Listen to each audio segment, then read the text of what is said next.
నేను రీసెంట్గా గ్యాదర్ చేసిన దాంట్లో ఈ టైర్ 2 వీసా ఎవరైతే స్పాన్సర్షిప్ చేయించుకుంటారో, అంటే ఎక్కువ ఐటీ వాళ్ళు దాదాపు చేయించుకుంటూ ఉంటారు, ఈ ఐటీ కన్సల్టెంట్లు చేస్తూ ఉంటారు అనమాట. దీని మీద చాలా స్కాములు భారీగా నడుస్తున్నాయి.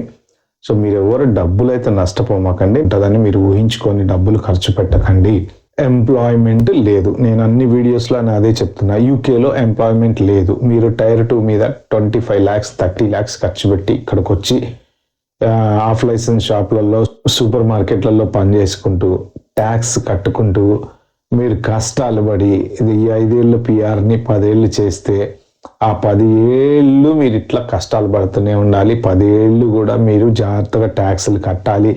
ఏ ఒక్క నెల 2 నెలలు 3 నెలలు కట్టకపోయినా కానీ ప్రాబ్లం అవుతుంది. నేను అనేది ఏంటంటే, నేను మిమ్మల్ని డిస్కరేజ్ చేయట్లేదు. మీరు రావాలి అనుకుంటే హ్యాపీగా రండి, కానీ జాబు ఉండి మంచి జీతం వస్తుంది అనుకుంటేనే రండి. ఎందుకంటే ఇప్పుడు ఉన్న ఖర్చులు చూసుకుంటే దగ్గర ఒక ఫ్యామిలీ గెట్ ఆన్ అవ్వాలి అనుకుంటే మాత్రం కంపల్సరీ 3,000 to 4,000 pounds అనేవి యూకేలో ఖర్చు అవుతున్నాయి.